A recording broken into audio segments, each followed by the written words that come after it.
Welcome to Sparking Education Equity, a podcast highlighting strategies to ensure all students succeed and have the opportunity to learn. I'm Pedro Noguera, Dean of the USC Rossier School of Education.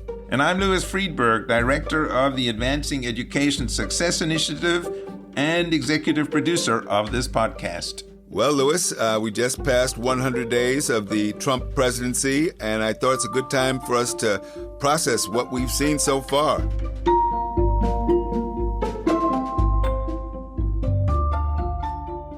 It's been a dizzying 100 days, and I expect that we're going to continue to see more of these executive orders, and Trump is really showing he's living up to the promises he made from Project 2025, from the Heritage Foundation, which seems like their playbook.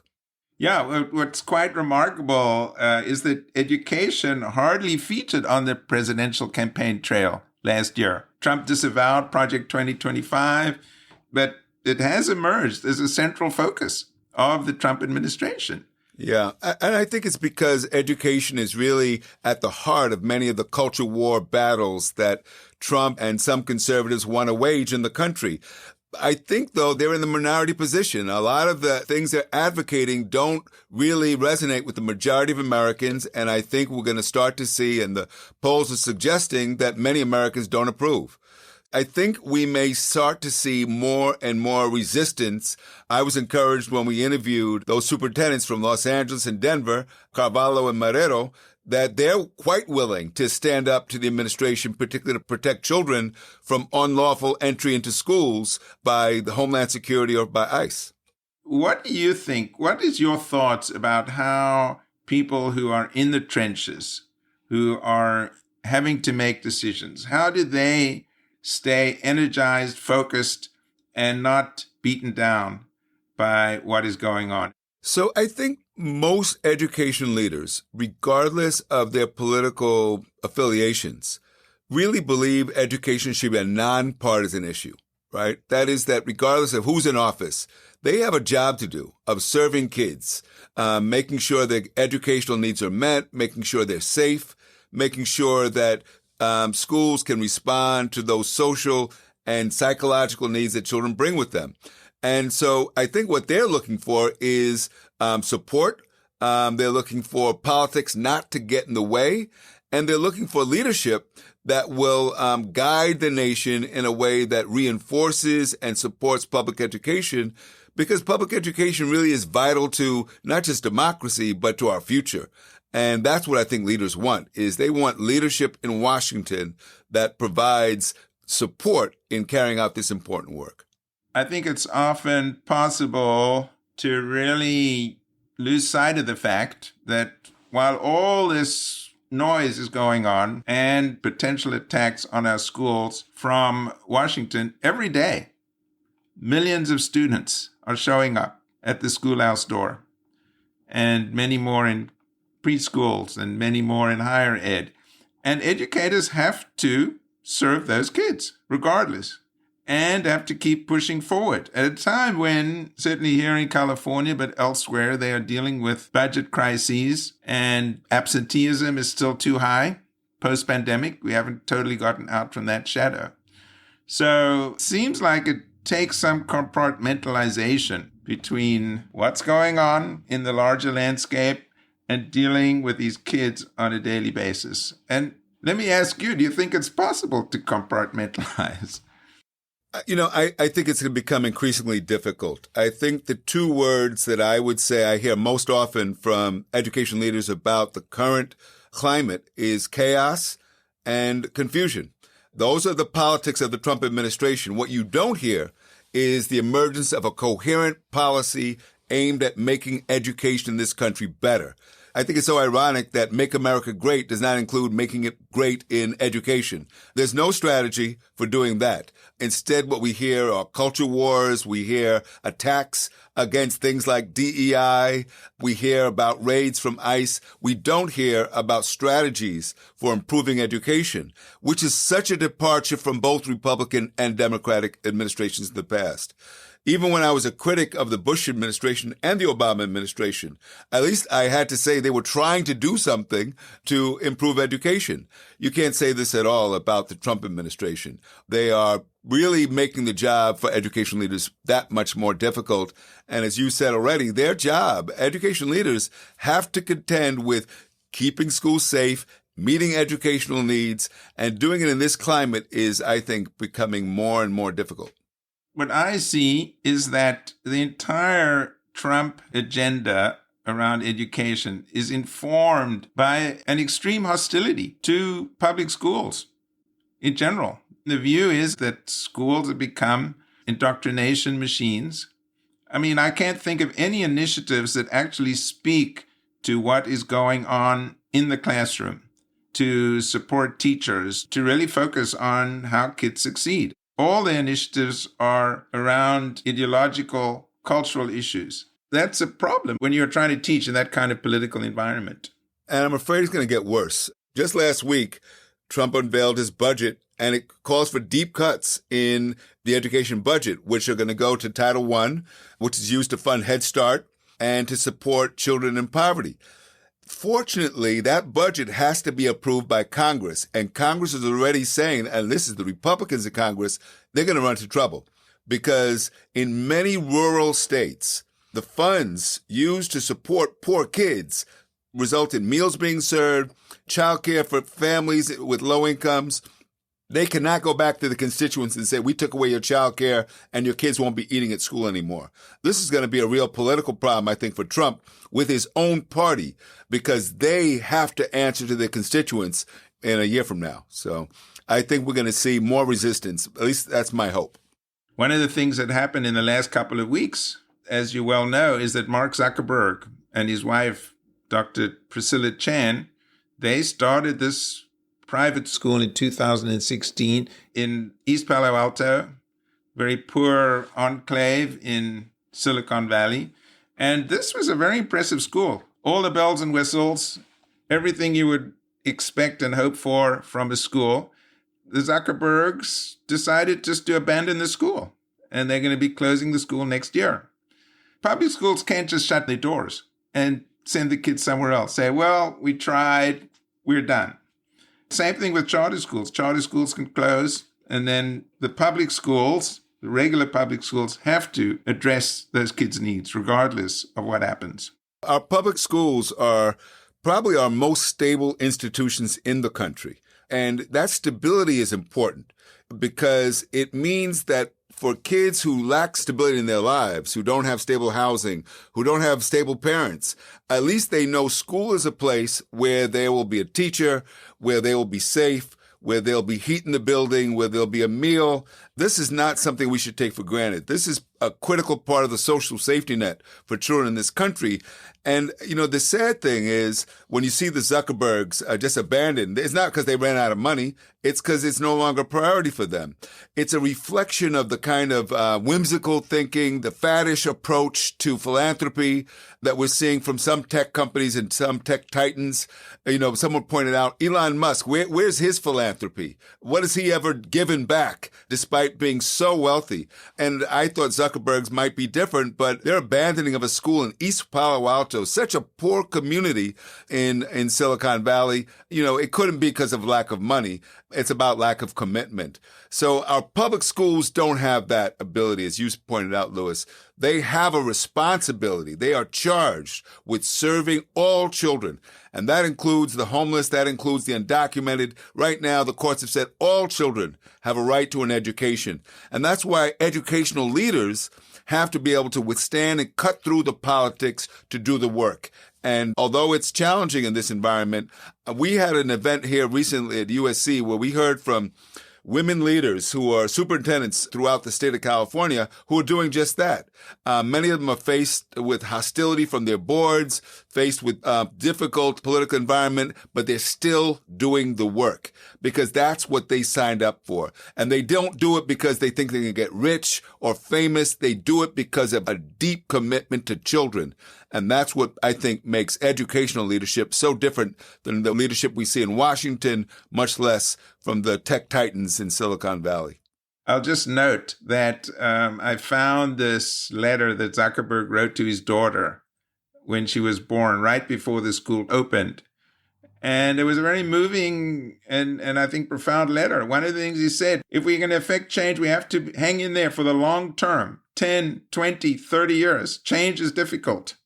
Of course, he did just the opposite, more or less cut and run after a few years. So, no, I always say if you care about the future, then you need to care about education.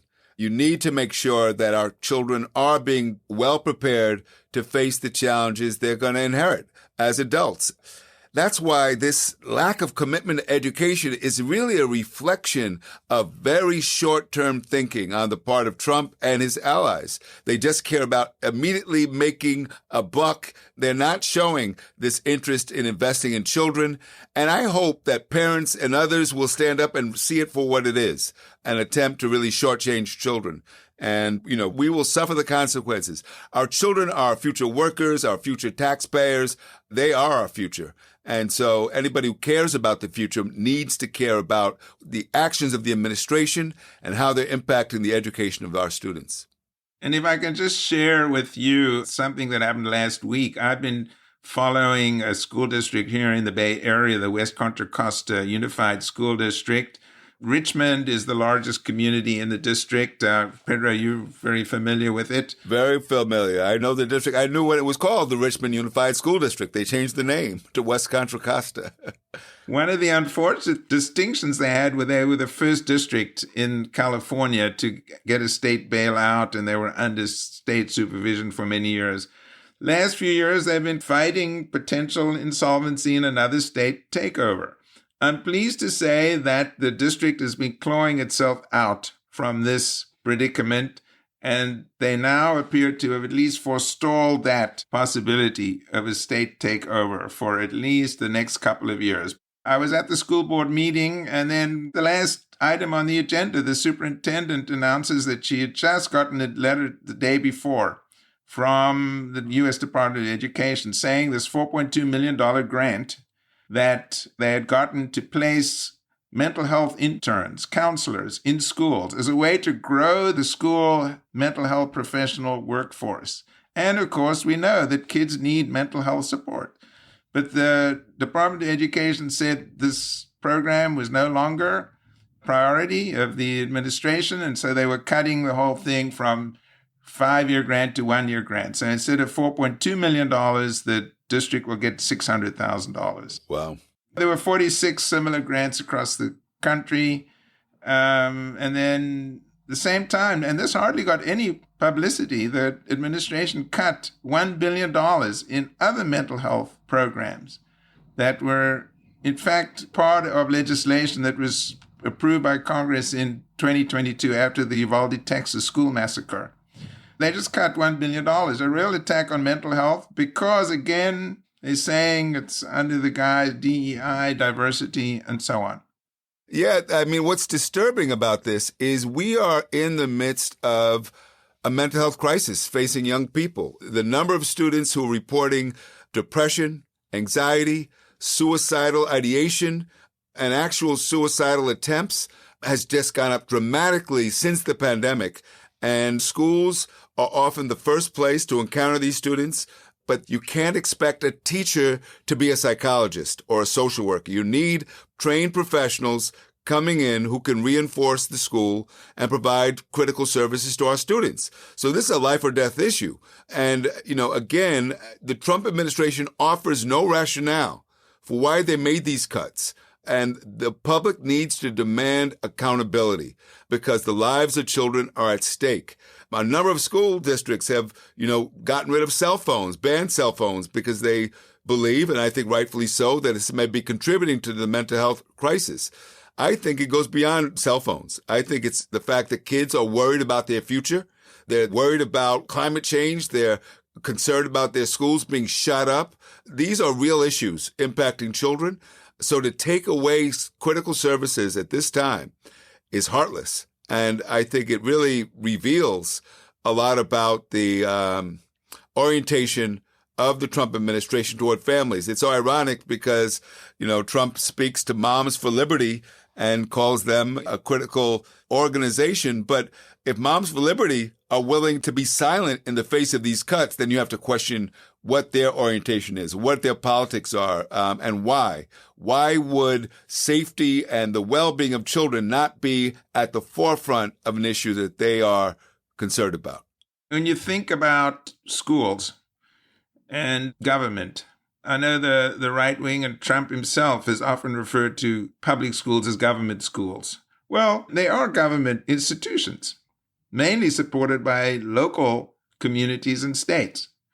But this is an institution, a government institution, that arguably affects people more than any other institution. Is there a way to mobilize all those people, all those constituencies who have gone through schools, who have benefited from schools? Because it does seem like more than almost any other government service or function, schools have a constituency. And is there a way to mobilize those people in defense of public schools? I think we should take issue with the characterization of schools as government institutions. Do we call roads government roads? They're paid for by our taxes. There's lots of public services, public parks, et cetera, that we rely on because in any democratic society, you expect public resources to be used to enhance public life. This is not a radical idea. It's something that we've lived with since the founding of this country. But I think in calling them government schools is an attempt to try to dismiss them and to say that private schools are superior, when we know that too often private schools only serve the affluent, not the average members of society. So I do think parents are going to have to step up. Many parents are busy. They're busy with their jobs. They're busy raising families. They're busy with life. They don't want to have to lobby their congressman to say, listen, make sure that these funds don't get cut. But if you don't pay attention, you don't understand how this is going to affect your children, how it's going to affect your community. And what I think is also important is even people who don't have children in the schools need to understand they have something at stake here. We live in a country with an aging population. More and more Americans are going to be going into retirement, dependent on Social Security. If we don't have an able workforce that's educated, that's productive, who is going to support the Social Security system? We are interdependent as a society. And so good public schools benefit all of us, not just those who send their children to schools. So we have to stop this disparaging of public schools and recognize that it's a vital resource that's critical to our future, critical to the way our society functions. Yeah, the only reason I was kind of putting out this vision of sort of broader mass support is that when you look at individual schools and school districts, really tough for a superintendent out there or school board members to be fighting this battle. And we can't just let them fight this battle on their own. No, we can't. And that's why I think superintendents increasingly and boards, elected school boards, have to communicate with the public about what's at stake, about how these actions from the administration will impact their children, their schools, because people do care about their schools. It's interesting. All the polls show that even when attitudes about public education are negative, attitudes towards your school tends to be very high. People still support their teachers, support their schools because they know them. And so superintendents have to let them know, let the public know. This is the effect of these policies. This is how our schools will be affected. And I think that as they do, we will start to see more and more parents and others step up and say, this is not good for this country, and we want a different policy direction. What do you see next here? School districts are vulnerable now because the Trump administration put out an executive order that all schools had to certify that they didn't have DEI programs. A lot of other programs, they say, are race-based that are now illegal under the Supreme Court's decision on affirmative action. And they're threatening to cut off funds to those school districts and states that don't certify that they don't have any of these programs. And 26 states have said they're not going to do that because they've already certified. They're already saying, we haven't broken any laws, we're following laws. Do you think there's a chance here that the Trump administration will move against districts, will try to cut off these funds? I'm really encouraged by the states that are stepping up. I'm encouraged by school districts like New York City, which said we're not backing down. We're the most diverse system in the nation, maybe in the world. We're not going to renege or remove our commitment to serving children from diverse backgrounds or to equity and inclusion. So I'm encouraged by their resolve, and I think they're calling the bluff of the administration. Are you willing to disrupt the education of millions of children in pursuit of your ideological agenda? I have a feeling that the districts and the states are going to win this, but it remains to be seen. This is going to play out over the next few weeks and months, and I'm glad we'll have a chance to talk about it and hopefully provide some guidance to the educators out there who are on the front lines figuring out how best to respond. Well, one of the good things has happened. Many states are filing lawsuits, and those seem to be getting some traction right now. And on that note, let's wrap up this episode of Sparking Equity. Thanks to our producer, Kobe McDonald, and to Eric Olson. Thanks also to our sponsors, the Hewlett Foundation and School Services of California, and to the USC staff for their support. Please let us know how you think school leaders could best respond to the current climate and any effective models that you see emerging. You can write to us at sparkingequity@gmail.com. That's sparkingequity@gmail.com. Please be sure to subscribe to Sparking Education Equity, wherever you listen to your podcast. I'm Pedro Noguera. And I'm Louis Friedberg. Thanks for listening.